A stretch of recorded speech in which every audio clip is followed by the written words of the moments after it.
joining us on Matters of the Moment. My name is Sudwaki Kang Obeten, and I'm here joined with my co-presenter, Kerry Oko. Kerry, good to have you on the program. Thank you very much. Yeah, it's been raining all day, and thank God we've been able to withstand the weather. I can see Kerry not looking very cool as I am. He's just having a shirt, and that does it. I don't know what is happening, but you will agree with me that the weather has been quite cool for some days now. On Matters of the Moment today, we have the member representing the Obanliku, and he is a very interesting personality in the person of Honorable Ashakia Pius Ashas. He is the chairman, Committee on Culture, Tourism and Event Management. He also doubles as the vice chairman, House Committee on Education. It will also interest you to know that Honorable Ashakia Pius Ashas was the pioneer president of Obanliku National Development Association. He has a lot to his name, but we want to leave it there. Good to have you, Honorable. Nice to have me here. I'm happy to meet with you people here. Thank you, viewers. It's my pleasure. Usually when I have elected reps talk to us, it's always a moment to behold, because for me, it is like a moment of a stock taking. Yeah. So that is why we are here. So, Honorable, I want to first of all take you on. You took this mandate, and of course, taking this mandate, you have some priorities. Yeah. How have you driven these priorities, and what has it been the past 2 years? Really, I came out to represent my people, and the people never disappointed me. They all voted for me, knowing what I can do for them, because I've been out there. I've held series of positions at the grassroots level, and you are aware too that it was not easy. My mandate was not very easy. I had to go into a secondary run. Yes, I went through the very first election, and court said we have to go back. I went for secondary run. That is why I'm called double winner. Yes, because throughout I won. It's a pleasure having you here and having me. Really, my priority is that my people should enjoy the dividends of democracy. By way of extending infrastructure to Obanliku. Obanliku is one of these local governments that were created after the creation of Akwa Ibom and Cross River became a state that is almost new. And Obanliku was among those few additional local governments that were added. We were created out of Obudu. That is why till today, the foremost ranch is still being attached to Obudu. You hear people call Obudu Ranching Resort, when it's actually located in Obanliku. And our people keep asking why the name should not be changed. And we say it's going to be a gradual process. Most people who have been to the ranch know that it's situated in Obanliku local government area. And to give us identity, people keep asking why we should not change the name. Actually, my priority is that my people should enjoy the dividends of democracy. Infrastructural-wise, we lack roads. Inter-community and local government. Obanliku is a border local government area. We have a boundary with the Cameroon. And over the other area, we have another boundary with Benue State. And also, we have a boundary with Doki and Obudu. Most of our roads are rural roads. They are not accessible. About this time, especially that we're into rainy season, our communities suffer to come out with their farm produce to the nearby markets. Obanliku is predominantly an agrarian local government. We're almost like the food basket of Cross River State, especially Cross River North. Our soil is better. We produce economic trees like cocoa, like plantain, like banana. We also produce food crops like yams, cassava, groundnut, and what have you. We had them. But our people find it very difficult to bring them out, mostly this time. And so I found it very necessary that I do my own bit to see how my people benefit from the government. Over the years, they seem to have been neglected. There was no much done, even when we had a governor that came from a sister local government. We never had even one road constructed about this time. The last road that was constructed in Obanliku was during the governor, Senator Lee Emoke, His Excellency Senator Lee Emoke. That was when we had the last road that was constructed. It was over 16 years ago. Over 16 years ago. Yeah. And so the other roads, especially the area I come from, there is a road that links the communities in my area, about 9 communities, into the local government of Boki, Eastern Boki. These communities, you will have them right from Bobenkayan through Kabun, Kalane, Hirie, Bayalele, Bayatu, Iriago, Kakuo, Bayapre. All those communities are there. They don't have a link to the outer world during rainy season in particular. Our road is there, and I've made a appeal severally that this road be constructed. In the House, I've already sponsored a motion that was already supported by my colleagues in the House and resolved that the road be captured for construction. I'm on it. And I'm saying that if for now that I'm in the State House from that area, if the road cannot be worked on, when? So that is my priority. And other roads too. There are some areas like Kafa Bridge in Bishiri North that was washed away. I also brought it under matters of urgent public importance before the House. It was also resolved that the bridge be reconstructed. The Kafa Bridge links the people of Bishiri North, Shikpeche, and Nishuche. Right now, during the rainy season, they find it very difficult to cross their goods to the market.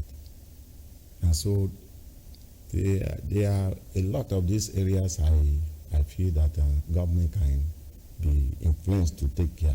Also, that we are in the far north. Potable water. Potable water is another area. During the dry season, even during rainy season, our people do not have potable water. They don't have much of this. The only few boreholes we have are within Sankla, the headquarters of Obanliku. And occasionally they break down because there are not very many. They are overstressed and they break down. You see our people still going to the resort to stream water for their domestic use and even drinking, which is not proper. Occasionally people suffer from waterborne disease like cholera and what have you. So that too is my priority. Our government will do. Okay, Honorable. Yes. Let me just take you on this too, because this seems to be very important issues in human survival. Yeah. I mean, when people don't have good roads, they don't have potable water. So where are we heading to? As a representative of the people, you've mentioned here that you've tried to draw government's attention. You've even sponsored a bill on that and was supported. You brought the other one as a matter of urgent attention. While we are waiting for government for all these to be actualized, what is the short-term measure to alleviate the sufferings of the people? I know that Obanliku is one local government that is blessed with great sons and daughters. Have you leveraged on that? Really, I needed to start something to show a kind of example.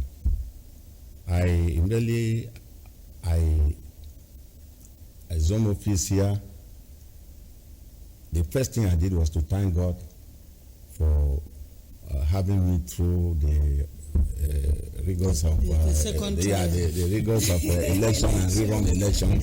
And the next thing I felt that we should be of importance was to have something done to, especially the areas that were very bad along this same road I'm talking about. That is the road Sankwala, the Southwest People Road.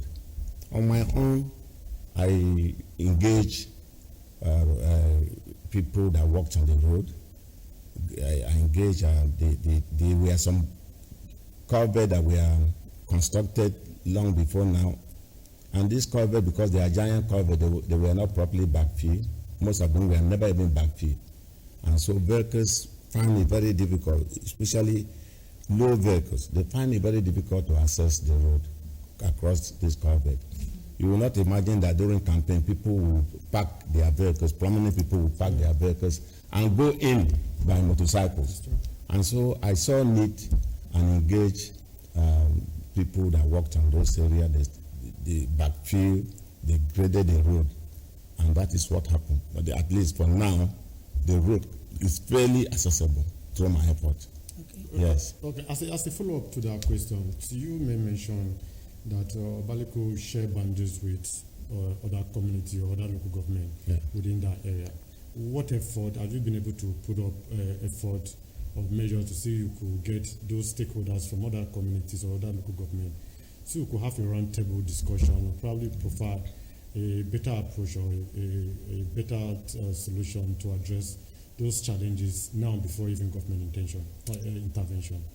Yeah, really, the member representing Boki 1 State Constituency, Honorable Philip Betelbi, is one person that is showing concern to, because part of his constituency made use of this road.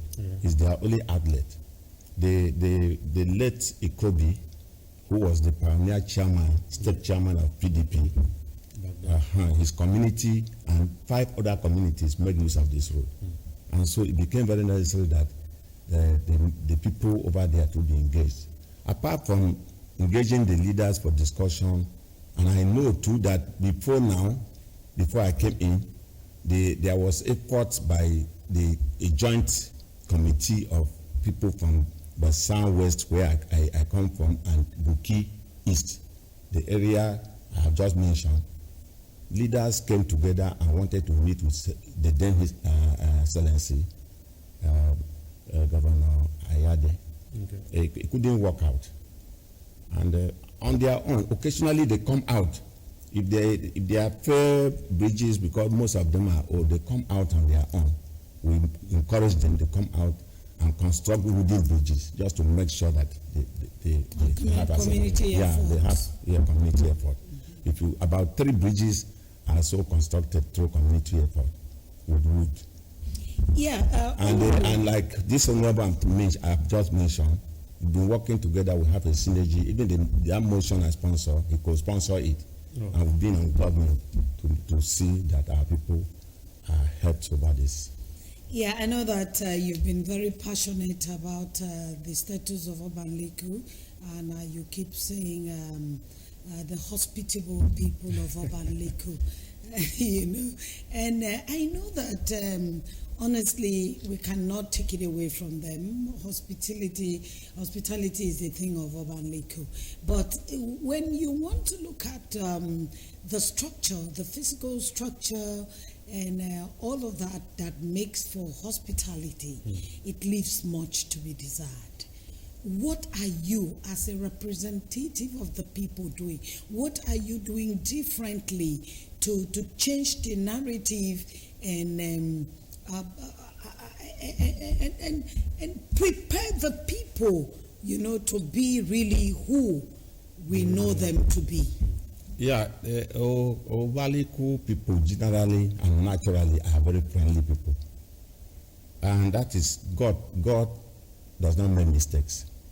They are the landlords of one of the most tourism center, tourism site, the ranch resort, like I told you. And we naturally welcome visitors. We keep them. It's our nature. We keep them, make them feel at home. Yes, that's what I'm asking. As a Yes. representative of the people, Yes. how have you harnessed on this potential, apart from the Obudu Ranch Resort? What can you boast of in terms of maybe hotel infrastructures Good. and other Good. events? Thankfully, you're the chairman, House Committee on Tourism and Event Management. Would you say that Obanliku has what it takes to be so described? Yeah, really, we have, and gradually we are getting there.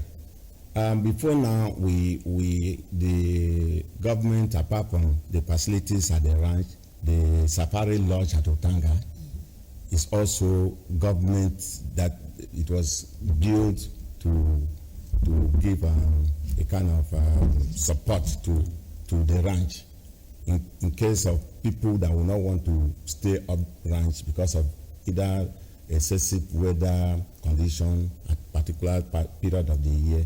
They will come, or sometimes the facilities up ranch may not be enough. They fall back to safari lodge. That apart, we have encouraged our sons who are doing well. Quite recently, I think about the best hotel in Cross River North is built in Obanliku. We call it Sanji Hotel. It's a long ranch road, shortly before you enter Sankwala. Most people have not been there because it was quite recently open. Yes. And if you get there, you know that you are really in a place that is hospitable enough. Yes. Would you also say that your people, or would you be bold to say that your people have actually benefited from government with all of this that they are endowed with, or they are contributing to the state revenue? Are they getting in return? Are they getting equal feedback or equal returns to what they are actually contributing to? Really, that is what I mentioned earlier. They have not been really favored over the years. They have not really been favored, in spite of our contribution economically to government by way of revenue, by way of being so accommodating, not gotten from government on equal basis. Okay. What is supposed to be. What would you attribute that to? What would you say is the remote cause? Yeah, the remote cause is sometimes, lack of political will. Okay. I should say so. We've had leaders, of course. They must have been making effort, but it's like their best have never been good enough. Yes, otherwise Obanliku should not be left at the level we found it. That is why you see me sleeplessly talking to the relevant authorities to see how they can intervene in most of these critical areas.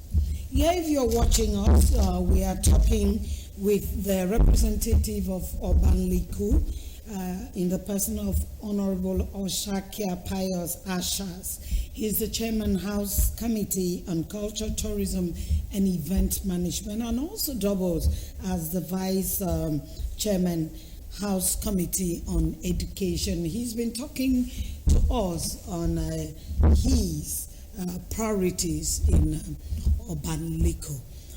Honorable, I would want to veer a little bit from that. Let me go to the minds of the people, because I asked you a question now. Okay. What would you think has delayed development in Obanliku, and you attributed it to lack of political will. Yeah. I would want to say that we have noticed that is a lack of political will, and so to speak, Obanliku is one local government that has been slightly stable politically. We've not had too much of political rancors. What do you, as a representative of the people, at least by the grace of God, you still have more years to be there. What do you want to do differently to speed up actions there? Yeah, I need to, like I've been doing, I work in synergy with my leaders, the political leaders, right from the ward to the local government. I work with the traditional rulers, work with the youth and women organization, and make sure we dialogue, and we have a kind of working understanding. From here, even as a person, I have always gone ahead to discuss with the authorities that matter at the state level here to ensure that our due is given. And I continue to do that, even before I came in here. And that is why, before I became a house member, I never stopped. People saw need. Like at the point I was elected the President General of Obanliku Development Association, I was a very young man. I took interest in seeing to it that our communities benefit from government, both at the local and state level. So I have never stopped. I maintain that spirit, even while I'm here. I'm not the type that stays in office throughout. I go out there to make sure that there's a kind of a kind of relationship between me and the people that matter, to see need to help the people of Obanliku. Okay, there's something that bothers me when we talk about local government areas. We seem to be a consuming people, consuming government and all of that. You've said here that Obanliku can boast of being the food basket of Northern Cross River State. Yeah.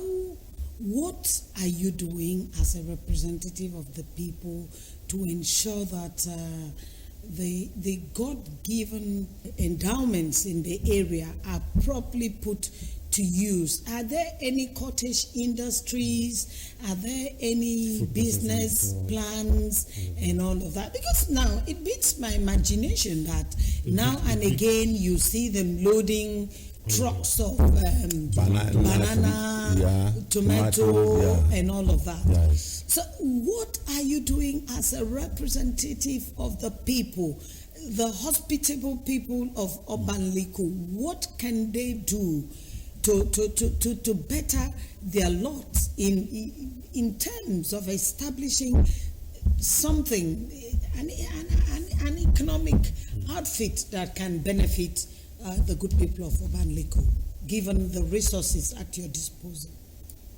Yeah, thank you, madam, for that question. Luckily, we have now an elected council, and happily enough, the chairman of Obanliku and his ESCO, in conjunction with the legislature, they are working hard. Because of the land resources, you can't for sure think that the local government as it is today, can think of establishing any industry. Why would you say that? We're talking about a simple cottage industry. But at a point, but at their level, I want to let you know too that we brought an idea with the chairman, which the entire council saw need to eat. We have decided that before now we had a central market that was almost landlocked within Sankuram headquarters. We have relocated that market to the outer area by the highway. The place is to make it more accessible. Yeah, the place has been surveyed and marked out. People are encouraged to go there and build. There is a pattern that we need people to build, to put up their stores, the outer and the inner ones. And so people are encouraged, they are already advertised, the place is already marked out. So that is one other way we feel that we can further attract outsiders. Because before now, the market that was almost central at the headquarters was inside the village, or inside the old town that is landlocked, and not very much was accessible to the place. Right now, by the time this market is open by the roadside, and people will be able to know that Obanliku has a lot of these other things they never used to see. Okay, let's look at your constituency engagement. What I mean by that is how often or how do you engage with your constituency, and how do you address their concerns?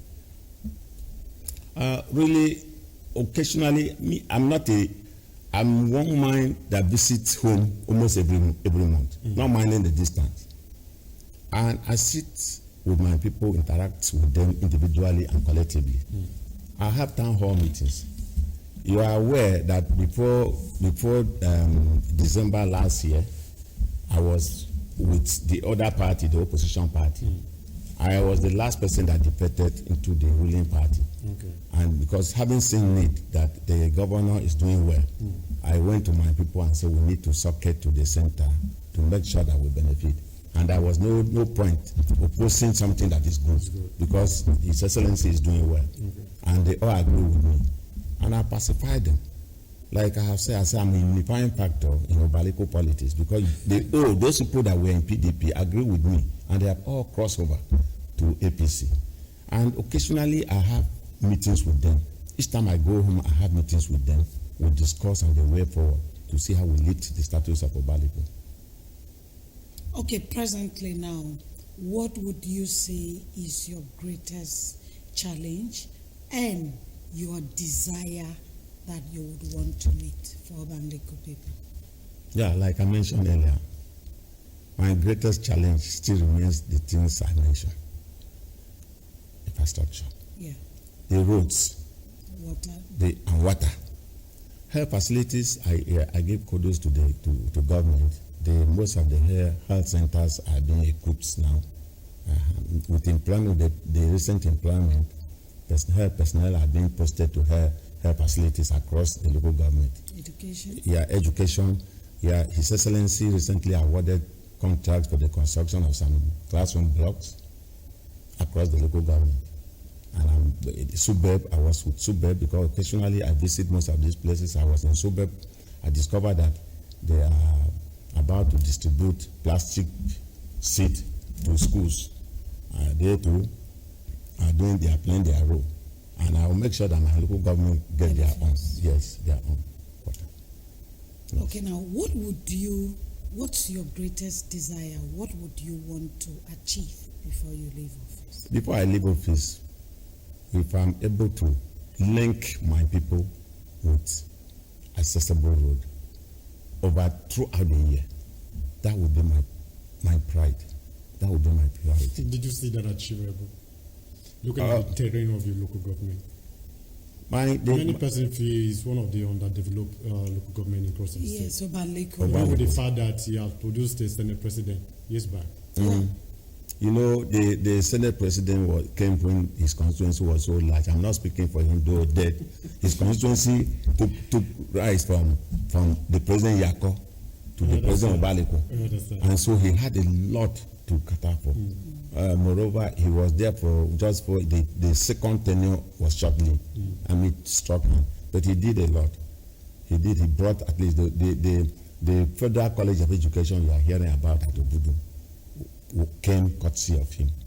And the road you mentioned, this road that the Econ Buki Obudu Road, Obanliku Obudu Road, it was constructed during his time. Since after that, nothing has been done on that road. So he tried his best. But specifically, a lot of what he did, he tried to do, he was doing them. They came to Obanliku, they came over there. He was catering for the entire Obudu. Then we had not become a local government. Okay. It was Obudu local government. Okay, now Obanliku is there as a local government. Yes. The hospitable Obanliku people, my colleague would say the good people of Obanliku. Yes. But the cry in many homes is that Obanliku, yes, let's have the face of Obanliku. We cannot see the face of Obanliku. Yeah. So that's why I'm still putting you on the spot to tell me what differently can be done for a lift, a swift lift. Yeah, we will have to work in synergy. Luckily enough, we have somebody representing us at the House of Rep. The man representing Obudu, Bakwara, and Obanliku State Federal House of Rep is also Honorable Peter Panke. He's also from Obanliku. He's from one part of Obanliku. We work in synergy with them. He too is playing his role. It's not going to be a day's job. We have hope that in the very near future, Obanliku will be uplifted from where it is today. It will no longer be in a local government that is hidden. The people will now know that at least even the sun radiates from over there. You keep giving us lots of qualities of Obanliku. Yes. Now, let me task you on even the chairman of being the chairman of Committee on Culture and Tourism. How do you intend to expand the culture and tourism of the Obanliku people? Because I know that local government is really endowed, but yet to be untapped. There's really opportunity yet that you have to be tapped. Yet to be tapped. How do you intend to use your position as the chairman Committee on Culture and Tourism to liven up cultural and tourism activities of Obanliku? Thank you very much for this question.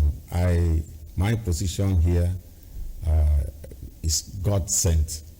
The culture of Obanliku, that is almost part of it is almost going on extension. We have agreed that it's going to be revived.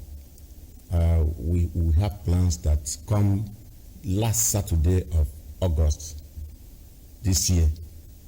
Normally, Obanliku celebrates its New Year every last Saturday of August. It's going to take a different shape. People will come out with cultural display. We hope to see that. They will come, yes, certainly they will come out in a competitive manner, because that is the only way we will revive culture. And we have already planned on how it's going to be. Yeah, people are already mobilized, both within and in diaspora. Obanliku people will showcase their talent culturally. Yeah, shortly before we leave, Honorable Ashas, I would want you to leave some words with the good people of Obanliku people. What would you, and Cross-Reference at large, what would you like to leave at this point? That we should continue to be prayerful. Luckily we have, I'm believing that it's through these prayers that God has sent the kind of governor we have. I must be frank.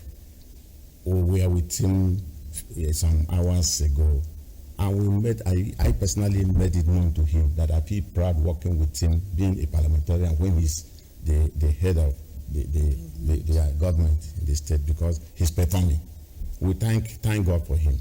It cannot be so wonderful within 2 years. People will not wanted him to do what is extra. He's not God, but he's doing, and there is hope that in the very near future, what he's doing in Calabar will be extended to other local governments, including Obanliku. That is my plan, and that is my hope. I know already a lot of local governments, His Excellency is tapping into all the local governments. This is not a praise singing or anything, but there is still more to do here, Kerry, if you ask me. Yes, because they say charity begins at home. If you don't say you are, nobody will say you are. So the people of Obanliku, the ball is in your court, Honorable Ashas, to play it well, especially the hospitable side of it, which you gave a very robust introduction of. I love to see it being really, really harnessed. We look forward to the last Saturday of August to see what exactly it will look like and what Obanliku will be telling the world. Not forgetting that tourism is a thing in Cross River State.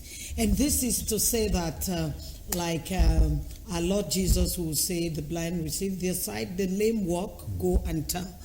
We want to believe that you tell the press to come see and tell.